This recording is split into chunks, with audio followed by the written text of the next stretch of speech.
안녕하십니까? 우리 여러분, 오늘 본문 주인공을 생각해 보니까 제가 어릴 적에 생각이 났습니다. 할머니 손잡고 오일장을 갔던 기억이 떠났습니다. 왜 그 생각이 들었냐? 그것은 제가 할머니께 자주 했던 말이 오늘 본문 속에 나왔기 때문입니다. 다들 짐작하시나요? 하나님, 할머니, 저 이것 좀 살게요. 저 신발 살게요. 네. 오늘 말씀은 예수님을 만난 삭개오 이야기입니다. 하나님께서 삭개오의 이야기를 통해 주시는 말씀이 무엇인지 살펴보고 오늘 이 시간 2000년 전에 예수님을 만난 삭개오가 아닌 하나님을 만난, 하나님을 인격적으로 만난 여러분 되시길 주님의 이름으로 축복합니다. 여러분, 우리가 삭개오를 알아보는데요, 이 누가복음 저자는 누가라고 우리가 흔히들 알고 있죠. 그래서 누가가 삭개오에 대해서 소개해주는 정보를 가지고 우리는 삭개오가 누구인지 알아볼 수 있습니다. 그래서 먼저 우리가 그 안에 있는 본문 안에 있는 내용 가지고 삭개오를 살펴보면 1절에서 3절까지 보면은 이렇습니다. 여리고에 살고 있는 키가 작은 세리장 부자 삭개오, 이렇게 정리할 수 있습니다. 이것을 이렇게 조합해 보면요, 예수님을 만나기 전 삭개오의 모습은 키가 작아서 좀 컴플렉스가 있었던 것 같고요. 그래서 그것을 뛰어넘으려고 열심을 보이며 살았던 것 같습니다. 그래서 세리장과 부자가 된 것으로 보아서 남들보다 더 열심히 해서 직위와 물질을 얻어 자신의 부족함을 채우려고 했던 그런 인물이었던 것 같습니다. 그것도 결실도 맺었지요. 근데 겉으로만 보면 참 대단한 사람입니다. 그 힘들다는 4급 공무원 그 자리에 가게 됐죠.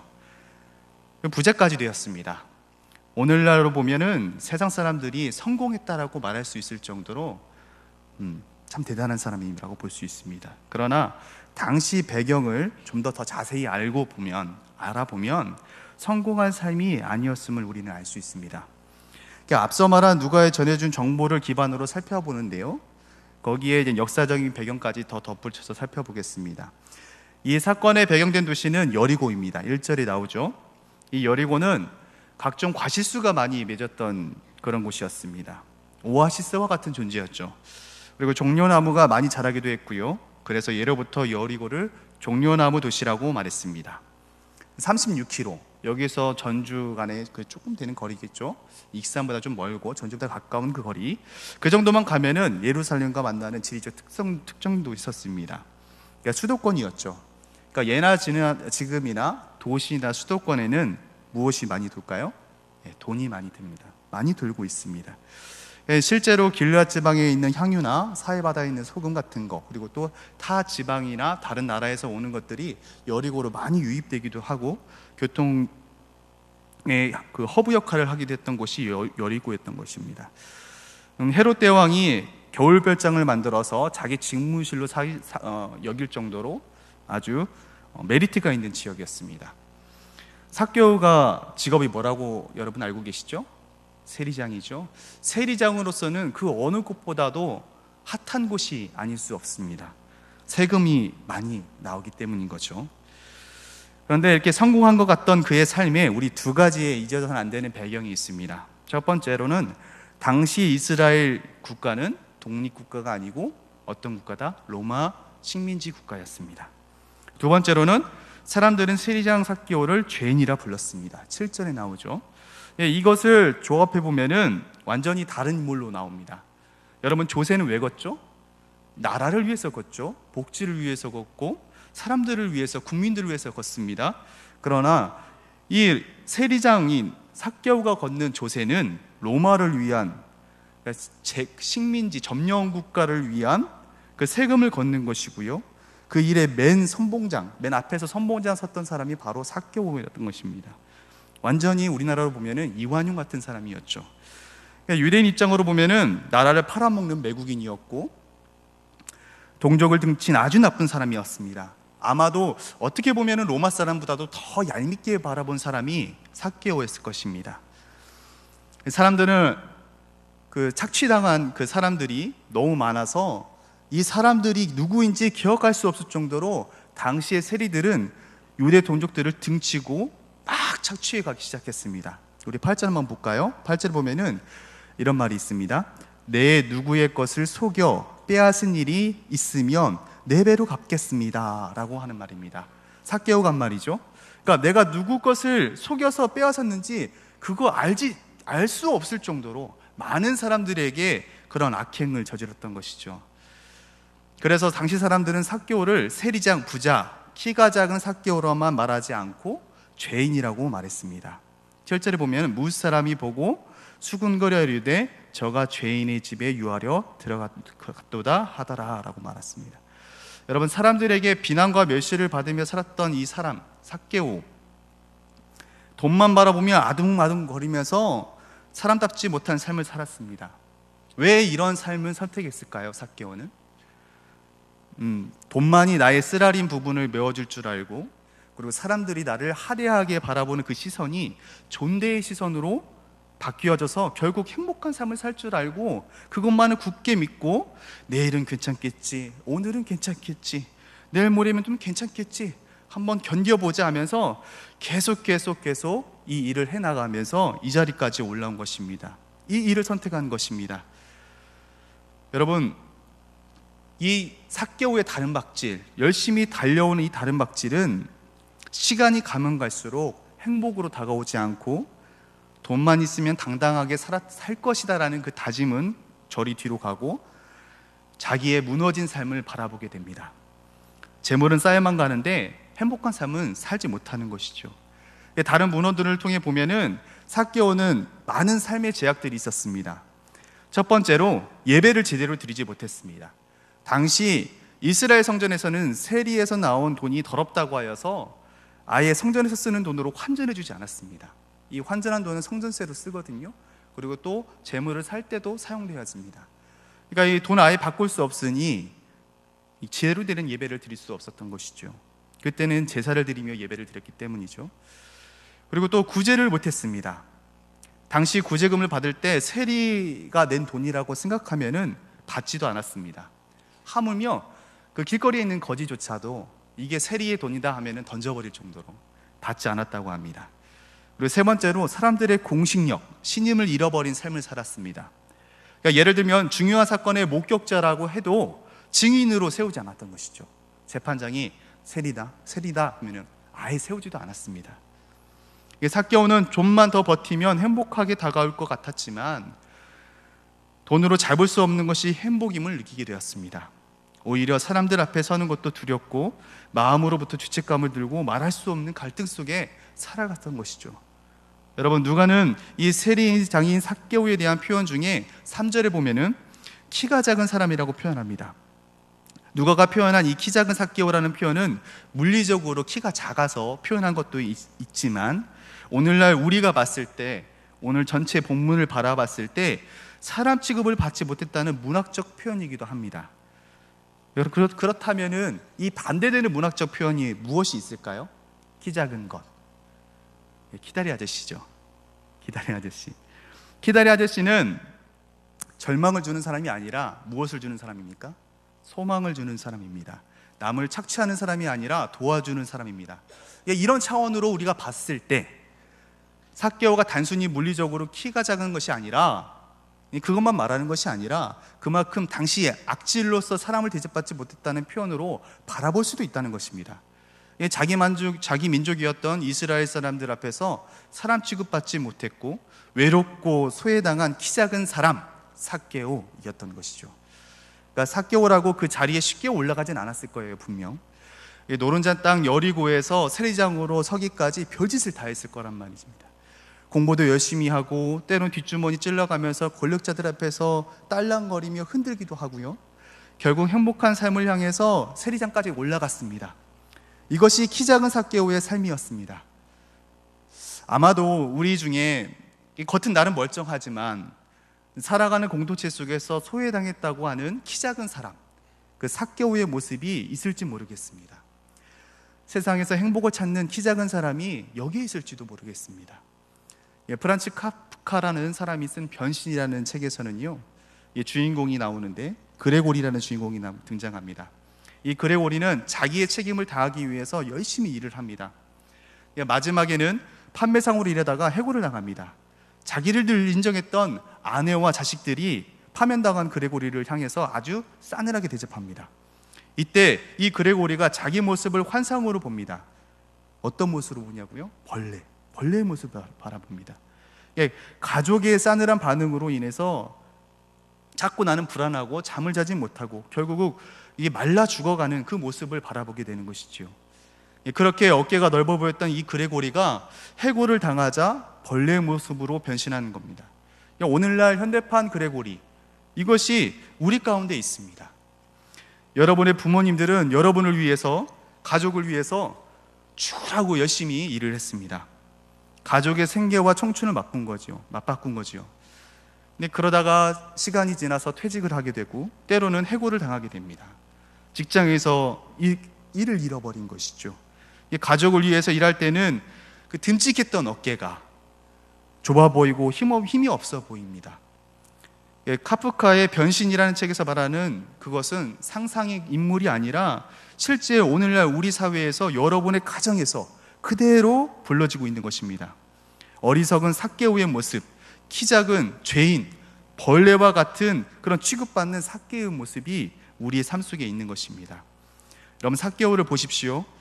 돈이 쌓이고 집이 커지면 뭐 하겠습니까? 하나님이 주시는 행복을 잃어버리고 하루하루 전쟁터에서 산다면 그건 헛된 뜀박질이 되는 것이고요, 헛된 울음이 되는 것입니다.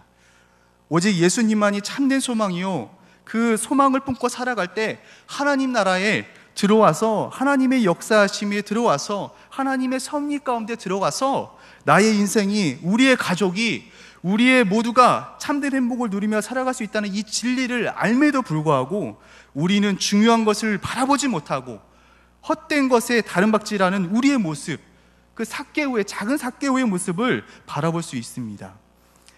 예수님을 만나기 전에 삭개오의 모습이, 그 작은 자의 모습이 우리의 죄악된 모습이 아닌가 생각됩니다. 여러분, 이 진리, 그 진리를 알면에도 불구하고 우리는 늘 항상 허망합니다. 그러니까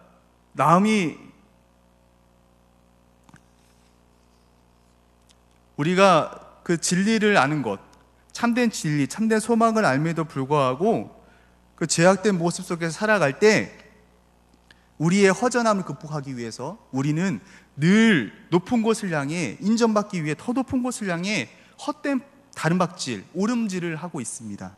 하루만 더 버티자, 하루만 더 버티자. 이 헛된 다른박질과 오름은 좌절과 허망, 허상, 절망만을 결국 맛보게 되는데도 불구하고 우리들은 계속 달려가고 있습니다. 주부들은 아침마다 밥을 하는 것이 아니라 아침에도 하고 저녁에도 하고 하루 만에 하는 것이 아니라 매일 합니다. 가족의 행복을 위해서 하는 것이지만 밥하는 게 허망합니다. 절망스럽습니다. 해도 티가 안 나고 아무리 발버둥 쳐도 어디에서 행복을 찾을지 모르겠습니다. 남자들은 매일 아침 출근합니다. 저녁에 퇴근하는 일상적인 일에 반복됩니다. 매일매일 출근함 가운데 힘들게 벌어서 나오는 그 통장에 찍히는 돈을 바라보면서 위안하는데 한 달도 채 넘기지 못하고 그 돈은 다 빠져나갑니다. 통장을 차기 위해서 또 내일 달리고 오늘도 달리고 모레도 달리고 계속 달려갑니다. 어디에서 위안을 찾을지 모릅니다. 자녀들은 성적을 위해 달려갑니다. 취업을 위해 달려갑니다. 열심히 달려가려고 하는데 그 결과물은 나의 마음대로 되지 않습니다. 거기에서 허망함을 느낍니다. 뭐 다른 획기적인 것이 있나? 뭐 다른 또 무엇이 있나? 라고 하면서 계속 이것저것 찾아보고 올라가고 내려가고 다른박질하며 걸어가고 있습니다. 우리는 아무리 살아가도 채워지지 않는 그 무엇이 있습니다. 그러니까 예수님 만나기 전에 삭개오의 모습, 키 작은 그 죄인 삭개오의 모습이 그 우리들의 모습이라는 것입니다. 우리의 행복한 삶은 결코 세상에서 아둥바둥한다고 해서 그것이 채워지지 않는다는 것을 우리는 말씀을 통해 알 수 있습니다. 삭개오를 통해 바라볼 수 있습니다. 여러분, 키 작은 자로서의 진급을 위한 오름, 돈을 벌기 위한 오름, 출세를 위한 오름, 그런 것들이 얻어질 수 있는 것이 무엇이 있겠습니까? 올라가도 계속 갈급한 또 다른 곳으로 올라가야 되는 그런 우리의 삶 속에서, 반복된 삶 속에서 우리는 절망만을 맞이하게 되는 것이지요. 삭개오는 행복하지 않았습니다. 그런 우리와 같았습니다. 겉으로는 사람들 앞에서 돈만 있으면 된다고 당당했지만 속으로는 정말로 무너진 삶을 살았습니다. 사람들 앞에 서는 것도 두렵고 마음으로부터 죄책감을 들고 말할 수 없는 그 갈등 속에 살았습니다. 이랬던 삭개오에게 변화의 포인트가 있는데 그것은 바로 예수님을 만난 것입니다. 삭개오가 참된 행복을 찾았습니다. 예수님을 만나고 난 다음에 그 참된 행복을 찾은 것입니다. 은혜를 받은 것입니다. 결국 삭개오는 예수님을 만났고 그 참된 은혜를 이렇게 얘기합니다. 8절 한번 읽어보겠습니다. 시작. 내 소유의 절반을 가난한 자에게 주겠사오며.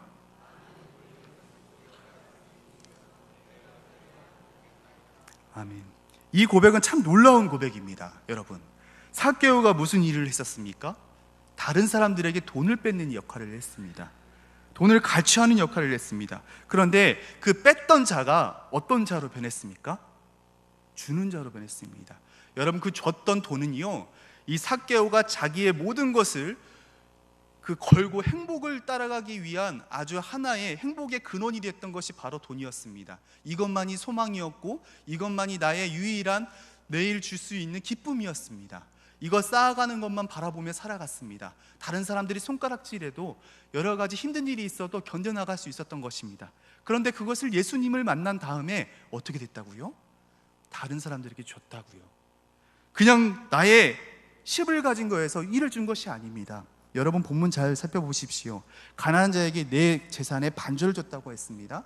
그리고 내가 누군지는 모르지만 그 착취했던 그들에게 몇 배를 준다고 했습니까?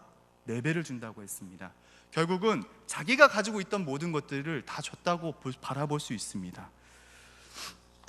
행복을 줄 것이라고 굳게 믿었던 이 돈을 스스럼 없이 바로 다른 사람에게 베푸는 삶으로 바뀌었던 것입니다. 여러분, 삭개오가 얻은 행복은요, 구원을 받은 것으로 오늘 본문에서는 표현합니다. 9절에 보면 이렇습니다. 예수께서 이르시되 오늘 구원이 이 집에 이르렀으니 이 사람도 아브라함의 자손이미로다. 삭개오를 구원받았다고 말합니다. 삭개오에게 구원받았다고 말합니다. 예수님을 만난 후 썩어질 행복이 아니라 영원한 행복을 느낀 것입니다. 우리는 이 썩어지지 않는 행복, 이것을 바로 붙들어야 됩니다. 여러분, 고린도전서 9장 24절에서 25절에 보면은 이런 말이 나와 있습니다. 운동장에서 다른질하는 자들이 다 달릴지라도 오직 상을 받는 한 사람은 한 사람인 줄을 너희가 알지 못하느냐. 너희도 상을 받도록 이와 같이 다름질하라.